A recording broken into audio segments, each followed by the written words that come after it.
بعض اوقات سوال ہوتا ہے کہ یہ اذان سے پہلے صلاۃ و سلام پڑھنے کی شرعی حیثیت کیا ہے، کہاں سے ثابت ہے؟ جمعے کی نماز کے بعد اجتماعی طور پر کھڑے ہو کر ادباً اردو میں صلاۃ و سلام پڑھنے کی شرعی حیثیت کیا ہے، کہاں سے ثابت ہے؟ تو یہ اسی آیت سے ثابت ہے۔ اللہ تبارک و تعالی نے ارشاد فرمایا، یا ایھا الذین آمنوا صلوا علیہ وسلموا تسلیما، اے ایمان والو تم ان نبی کریم صلی اللہ علیہ وسلم پر درود اور خوب سلام بھیجو۔ اللہ نے حکم دیا درود پڑھو، سلام بھیجو، لیکن اس میں کوئی کنڈیشن نہیں لگائی۔ اردو میں، عربی میں، رات میں، دن میں، کھڑے ہو کر، بیٹھ کر، انفرادی طور پر، اجتماعی طور پر۔ اب ایک علمی بات ذہن میں رکھ لیجئے گا کہ جب قرآن و حدیث میں کوئی حکم بیان ہو اور اس میں کوئی کنڈیشن نہ لگائی جائے، کوئی شرط نہ لگائی جائے، کوئی قید کا اضافہ نہ کیا جائے، تو اسے کہتے ہیں مطلق۔ کیا کہتے ہیں؟ مطلق۔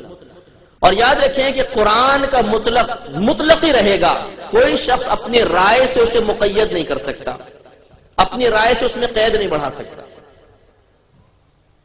ہاں اگر آپ اسے مقید کرنا چاہتے ہیں، کوئی کنڈیشن لگانا چاہتے ہیں، دو دلیلیں درکار ہیں، یا تو قرآن کی آیت لے کر آئیں یا کوئی حدیث مشہورہ لے کر آئیں۔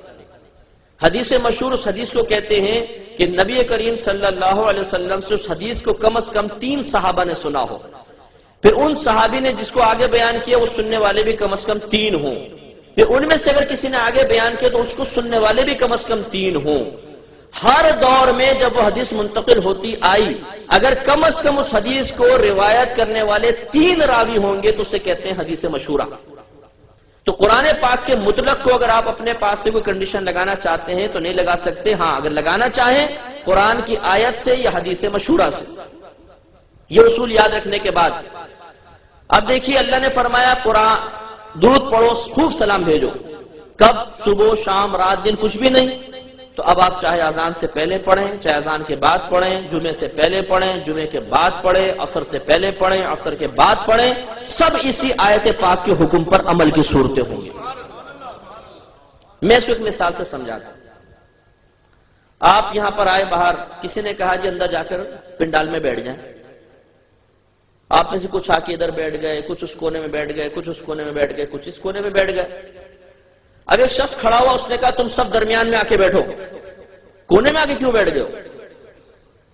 آپ نے کہا بھئی ہمیں تو یہ کہا گیا تھا پنڈال میں آ جاؤ، یہ کوئی کہا گیا تھا کہ بیچ میں آ کے بیٹھ جاؤ۔ انہوں نے کہا پنڈال میں آ کے بیٹھ جاؤ، ادھر ہے تب بھی پنڈال میں، ادھر ہے تب بھی پنڈال میں، ادھر ہے تب بھی حکم پورا ہو رہا ہے، ادھر ہے تب بھی وہ ہم نصیحت پر عمل کر رہے ہیں، تو جدھر بیٹھ جاؤ حکم پر عمل ہو رہا ہے۔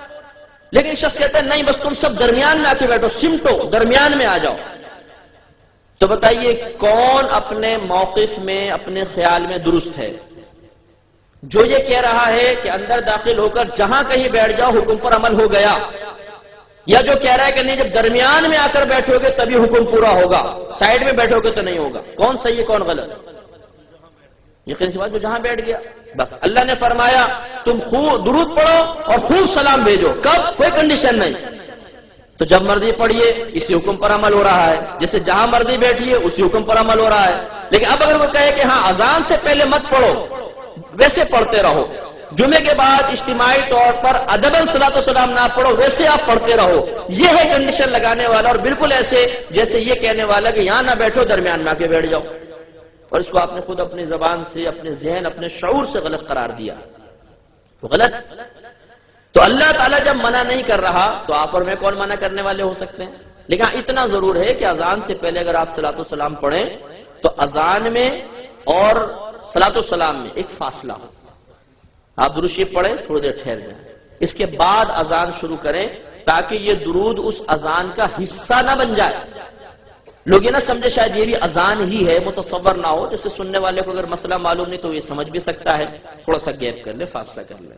اور آسان سے عقلی دلیل سے اور بات سمجھا دیتا ہوں، یہ بتائیے کہ میں روزانہ عصر کی نماز کے بعد 215 مرتبہ درود پاک پڑھتا ہوں، جائز ہے کہ ناجائز؟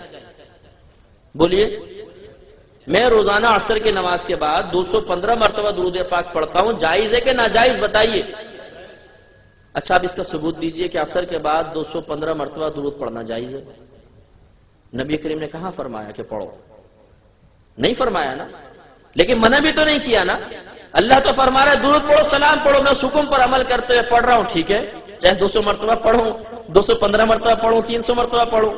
تو جب آپ عصر کی نماز کے بعد میرے 200 مرتبہ 215 مرتبہ درود پاک پڑھنے کے انتخاب پر اعتراض نہیں کر رہے کہ ٹھیک ہے مرضی کے مالک ہیں، تو اگر میں ہی اذان سے پہلے صلاۃ و سلام پڑھ لوں تو کیوں معترض ہو جاؤں گا؟ میری مرضی میں اذان سے پہلے پڑھوں بعد میں پڑھوں. ہاں اسے اذان کا لازم حصہ نہ سمجھوں، یہ ضروری ہے. اگر یہ سمجھا کہ اذان سے پہلے لازم پڑھا جائے گا اور یہ لازم جزو ہے، یہ غلط ہے. اگر کوئی صرف مستحب سمجھ کے پڑھتا ہے کہ چلو ٹھیک ہے جی اذان سے پہلے پڑھ لیتے ہیں، میں اس کو اذان کا حصہ نہیں سمجھتا، اس کو لازم ضروری نہیں سمجھتا، پڑھوں گا ثواب ملے گا، نہیں پڑھوں گا گناہ بھی نہیں ہے، تو بالکل جائز ہے. یہی جمعے کے بعد صلاۃ السلام کا مسئلہ ہوتا ہے. آخری بات